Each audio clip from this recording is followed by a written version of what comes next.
আসসালামু আলাইকুম বন্ধুরা, আশা করি আপনারা সবাই ভালো আছেন। বন্ধুরা, কল্পনা করুন আকাশের শত্রুর ছায়া, কিন্তু সেই ছায়া ভেদ করে ঝড়ের মতো এগিয়ে যাচ্ছে বাংলাদেশের যুদ্ধবিমান। ১৬টি অত্যাধুনিক যুদ্ধবিমান যা বদলে দিতে পারে বাংলাদেশের আকাশ প্রতিরক্ষা ব্যবস্থাকে। চীন থেকে এত দ্রুত এই ডেলিভারি আসছে কেন? এর পেছনে আসল রহস্যটা কি? বন্ধুরা, আজকে আমরা আলোচনা করব এই যুদ্ধবিমানের গুরুত্ব, কৌশলগত প্রভাব আর বাংলাদেশকে কিভাবে এক নতুন শক্তি হিসেবে গড়ে তুলেছে। বন্ধুরা, আকাশ প্রতিরক্ষা হলো একটি দেশের সম্মানের প্রতীক। আকাশই হলো সে স্থান যেখানে প্রতিপক্ষের চোখ প্রথমে পড়ে। আর বাংলাদেশ, আমাদের এই ছোট্ট দেশ, আজ বলছে আমরাও প্রস্তুত, আমরা আর দুর্বল নয়। কিন্তু ১৬টি যুদ্ধবিমান কেনার সিদ্ধান্ত একটি বড় ঘোষণা। কেননা এটি শুধু একটি সামরিক চুক্তি নয়, এটি আমাদের আত্মবিশ্বাসের প্রতীক। চীনের সঙ্গে এই চুক্তি আমাদের বলে যে বাংলাদেশ আর পিছিয়ে নেই, আমরা ভবিষ্যতের জন্য প্রস্তুত। আপনি কি জানেন যে টেনসি শুধু একটি যুদ্ধবিমান নয়, এটি একটি আকাশে ছুটে চলা বাজ। ম্যাক 2.2 গতিতে উড়ে গিয়ে শত্রুকে মুহূর্তে ছিন্নভিন্ন করে দিতে পারে এই যুদ্ধবিমান। এর এইচআর রাডার শত্রুর প্রতিটি গতিবিধি শনাক্ত করে। আর এর অস্ত্র আধুনিক মিসাইল, স্মার্ট বোমা, প্রতিটি সেকেন্ডে এটি প্রমাণ করে যে বাংলাদেশ এখনো আকাশে অদম্য। ভাবুন তো, এই বিমানগুলো যখন বাংলাদেশের পতাকা নিয়ে আকাশে উড়বে, তখন শত্রুরা কেমন ভয় পাবে। বন্ধুরা, ভাবুন তো, দ্রুত ডেলিভারি এর পিছনে কাহিনী কি? যুদ্ধ বিমান কেনার মতো চুক্তি সাধারণত বছরখানেক বা তারও বেশি সময় নেয়।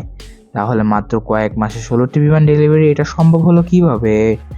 বন্ধুরা, এটা শুধু ব্যবসা নয়, এটি আঞ্চলিক কৌশল। ভারত এবং মিয়ানমার সামরিক শক্তি বৃদ্ধি পাচ্ছে, আর বাংলাদেশের কৌশল হলো প্রস্তুত থাকা।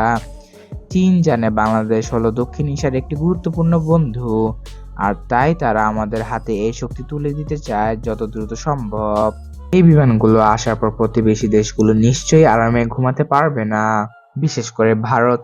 তারা ইতিমধ্যে রাফাল নিয়ে শক্তিশালী। কিন্তু বন্ধুরা, মনে রাখতে হবে শুধু সংখ্যা নয়, আমাদের প্রয়োজন ক্ষমতা, কৌশল এবং মনোবল। এখন প্রশ্ন হলো, এই বিমানগুলো কি দক্ষিণ এশিয়ার ভারসাম্য পরিবর্তন করতে পারে? আমার উত্তর অবশ্যই পারে। বাংলাদেশ শুধু শক্তি দেখাচ্ছে না, বরং একটা বার্তা দিচ্ছে, আমরা আঞ্চলিক শান্তি চাই, কিন্তু নিজের আত্মরক্ষা করতে সবসময় প্রস্তুত। বন্ধুরা, এই ১৬টি যুদ্ধবিমান কি কেবল শুরু? বিশেষজ্ঞরা বলছেন আগামী কয়েক বছরে বাংলাদেশ 5th জেনারেশনের ফাইটার জেটের দিকে এগিয়ে যেতে পারে। ভাবুন, এমন একদিন আসবে যখন বাংলাদেশ আকাশ প্রতিরক্ষায় বিশ্বের প্রথম সারির দেশগুলোর মধ্যে থাকবে। আর এই বিমানগুলো সেই যাত্রার প্রথম ধাপ। বন্ধুরা, এই ১৬টি যুদ্ধবিমান আমাদের শুধু শক্তি দেয় না, এটা আমাদের আত্মবিশ্বাস, আমাদের পরিচয়। এটি প্রমাণ করে যে বাংলাদেশ এখন নিজের ভবিষ্যৎ গড়ে তুলছে। কিন্তু আমি আপনাদের কাছেও জানতে চাই, এই পদক্ষেপ নিয়ে আপনার মত কি? আমরা কি সঠিক পথে এগোচ্ছি? আপনার মতামত আমাদের সঙ্গে শেয়ার করুন। বন্ধুরা, ভিডিওটি যদি ভালো লেগে থাকে তাহলে লাইক, শেয়ার এবং সাবস্ক্রাইব করতে ভুলবেন না। দেখা হচ্ছে পরবর্তী ভিডিওতে। আল্লাহ হাফেজ।